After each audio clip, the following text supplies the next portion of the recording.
हरिओम. लाओत्सेचा ताओबोध. योगदास श्री जयगणेश जोशी यांचे प्रवचन. योग्याचे सहजाचरण भाग 2. याला अनुलक्षून लाओत्से स्वतःच प्रश्न विचारत आहे की एका महान देशाचा सत्ताधीश आपल्याच राज्यात स्वतःला कनिष्ठपणा घेऊन कसा काय हिंडू फिरू शकतो. भगवान बुद्धांना अनुलक्षून त्याच्या मनात निर्माण झालेला हा प्रश्न असावा. भगवान बुद्ध सम्राटाचे पुत्र होते. तेच राज्याचे वारस होते. परंतु ते स्वतः जेव्हा साक्षात्कारित झाले, परमज्ञानी झाले, तेव्हा ते वीतरागी झाले. त्यांनी राजवाड्याचा, वैभवाचा, राज्याचा त्याग केला आणि ते राजधानीच्या बाहेर पडले. स्वतःच्याच राज्यात त्या राज्याचा वारस असलेले बुद्ध भिक्षा मागून उदरनिर्वाह करू लागले. हे महाविलक्षण अद्भुत आहे. ओळखीच्या ठिकाणी ओळखीच्या लोकांकडे भिक्षा मागणे सोपे नाही. अनोळखी ठिकाणी भिक्षा मागणे त्या मानाने सोपे असते. रामकृष्ण परमहंस मुमुक्षूंना भिक्षा मागायला पाठवत असत. त्यांच्यातील अहंकार पार नष्ट व्हावा असा हेतू त्यात असायचा. काम, क्रोध, मोह, मद, मत्सर, माया, अहंकार या सप्त रिपूंपैकी शेवटचा अहंकार हा रिपू जर नष्ट झाला तर त्याच्यासह आशा ही पहिल्या 6 रिपूंची जननीही नष्ट होते. त्यामुळे पहिले 6 रिपूही आपोआप नष्ट होतात. असा मुमुक्षू रिपुशून्य होतो. साधक होण्यासाठी तो योग्य होतो. द्वैताच्या नियमाप्रमाणे वीतरागी झालेल्या सम्राटाला भिक्षा मागणे सोपे जाते, कारण ते वैभवाच्या विरुद्ध आहे. सम्राटाने वैभव म्हणजे नेमके काय असते त्याची दुःखे अनुभवलेली असतात. त्याचे चटके त्याने सोसलेले असतात. त्याचा त्याला उबग आलेला असतो. साधेसुधे जीवन त्याला आकर्षित करते. त्यांच्यातील वैभवाचा अहंकार केव्हाच नष्ट झालेला असतो. एक वेळ गरीबाला सणवाराला पक्वान्न नसले तर चालणार नाही. तो कर्ज काढील आणि सणवार साजरा करील. परंतु वैभवात राहिलेला पक्वान्नाला विटलेला असतो. त्याला पक्वान्न मुळीच मिळाले नाही तर आनंद होतो. शहरातील लोक जेव्हा खेड्यात जातात तेव्हा तेथील साधेपणा पाहून ते त्यासाठी आकर्षित होतात. परंतु त्यांचा अहंकार त्यांना तेथे फार तर 4 दिवसच थांबवू शकतो, कायम करता नव्हे. लाओत्से ओवीचा समारोप करताना सांगत आहे की हीन छछोरपणात आपण स्वत्व हरवतो. उतावीळपणाने केलेल्या कृतीमुळे आपण आपले स्वामित्व हरवून घेतो. जीवनात योग्यांसारखे सहजाचरण असावे लागते. जर आपण उतावीळ झालो तर विचाराआधी कृती होते. अर्थातच ती घाई गडबडीत चुकीची होते. नंतर जीभ चावून काही उपयोग नसतो. उतावीळपणात आपण स्वतःवरील वैचारिक, बौद्धिक, सात्विक ताबा हरवून चटकन कृती करतो. हे रिपूंच्या अति आहारी गेल्याचे लक्षण असते. उपभोग घ्यायची घाई होते. सर्वांगी विचार होत नाही. विवेक, संयम राहत नाही. हातून छछोरपणा होतो. लक्षात येते तेव्हा स्वतःचीच स्वतःला लज्जा वाटते. परंतु ती पश्चातबुद्धी असते. यास्तव सहजाचरणाला, योगाचरणाला फार महत्त्व आहे. On stealing the light. A good runner leaves no track. A good speech leaves no flaws for attack. A good reckoner makes use of no counters.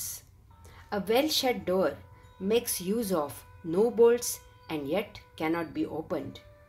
A well-tied knot makes use of no rope and yet cannot be untied. Therefore, the sage is good at helping men. For that reason, there is no rejected, useless person. He is good at saving things. For that reason, there is nothing rejected. This is called stealing the light. निर्लेप दर्शन. एक कुशल धावपटू आपल्या मागे पदचिन्हे सोडत नाही. एक उत्कृष्ट वक्ता आपल्या भाषणामुळे वाद निर्माण होतील असे मुद्दे मांडत नाही. कुशाग्र गणिती आकडेमोड करताना साधी बोटेमोडही करत नाही. दरवाजा व्यवस्थित बंद केला असेल तर त्यासाठी कडी कोयंडा लावलेला नसूनही तो उघडता येत नाही. दोरीचा उपयोग न करता गाठ जर घट्ट बांधलेली असेल तर ती सोडवता येत नाही. म्हणून योगी सर्वांना सामावून घेतात. त्यासाठी त्यांच्या दृष्टीने नाकारण्यासारखा कोणीही नसतो. कोणतीही गोष्ट निरुपयोगी, टाकाऊ नसल्यामुळे ते सर्वांचा स्वीकार करतात. यालाच निर्लेप दर्शन असे म्हणतात. पदचिन्हे. लाओत्से या महाविलक्षण आणि अद्भुत अशा 27व्या ओवीचा आरंभ करताना सांगत आहे की एक कुशल धावपटू आपल्या मागे पदचिन्हे सोडत नाही. परमचैतन्यामधून पंचमहातत्वे निर्माण झाली आणि त्यामुळे पृथ्वीवर सजीव सृष्टी निर्माण झाली आहे. ती टिकली आहे आणि अंतिमतः ती त्यातच विलीन होत असते.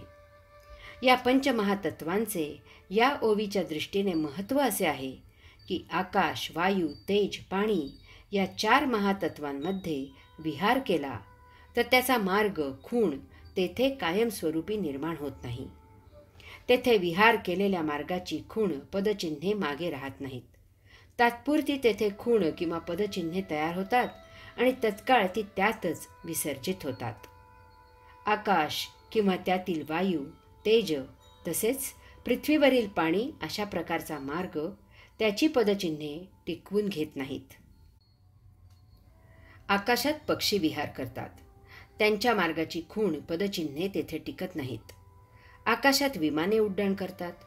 त्यांच्या धुरामुळे तेथे मार्ग तयार होतो आणि अल्प कालावधीत तो दिसेनासा होतो.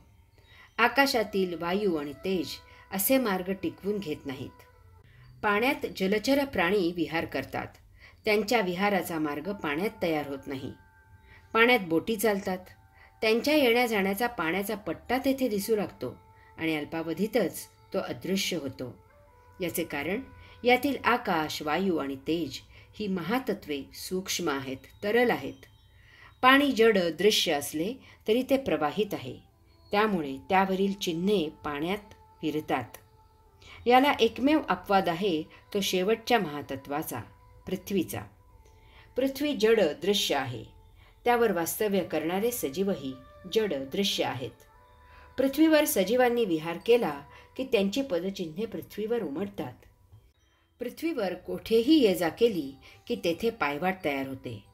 जितकी जडता घन असते तितकी पदचिन्हे जास्त प्रकर्षाने उमटतात.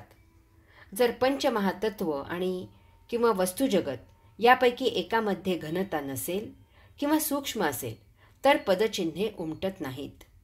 जितकी गती जास्त तितकी सूक्ष्मता वाढते. वस्तू वायुमय होते आणि हवेतल्या हवेत वस्तू तरंगल्यासारखी विहार करते.